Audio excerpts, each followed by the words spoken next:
What would you do if life took everything from you, and all you had left were 3 hungry mouths to feed? Once upon a time in a quiet village in Enugu State, there lived a woman named Mama Neka.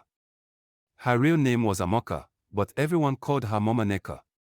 She was a strong, beautiful woman with bright eyes that had seen too much for one lifetime. She lost her husband, Emeka, when her youngest son was just a year old. That day, her whole world collapsed. She was left alone with 3 children. Neka, her only daughter, and the firstborn. Then Chidi, the quiet middle child, and Ibuka, the baby of the house. She had no savings, no job, and no support from her in-laws.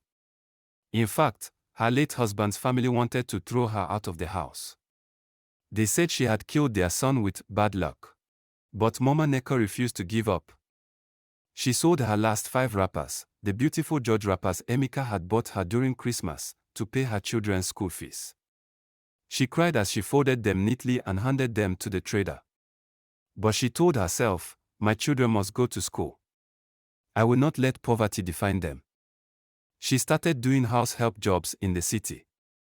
Every morning, she would wake up by 4:30 a.m., tie her scarf, and trek miles just to wash clothes and clean people's houses. Some madams treated her like a nobody, talked to her like she was dirt. But she swallowed the insults, because she had mouths to feed. At night, she would come back tired, her feet swollen, but she would still cook, help with homework, and encourage her children. During the weekends, she sold pure water and roasted corn by the roadside. Rain or shine. She had burns on her hands from the hot charcoal, but she smiled through the pain. She often went to bed hungry so that her children could eat. When Chidi fell sick and needed medicine, she sold her wedding ring. One day, Neka came home from school crying.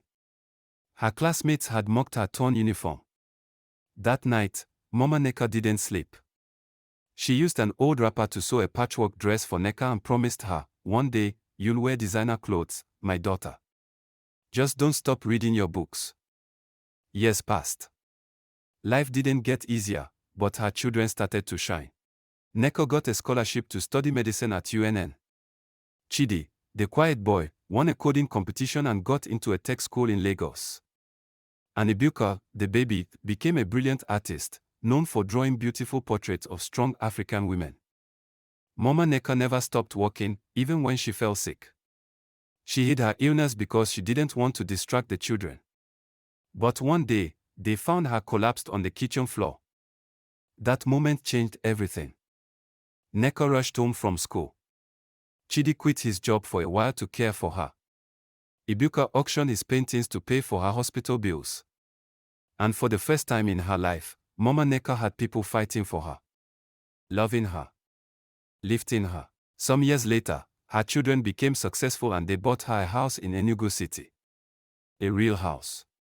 Not a mud hut, not a rented room, but her own home with tiled floors, a big kitchen, and a garden filled with ugu and tomatoes.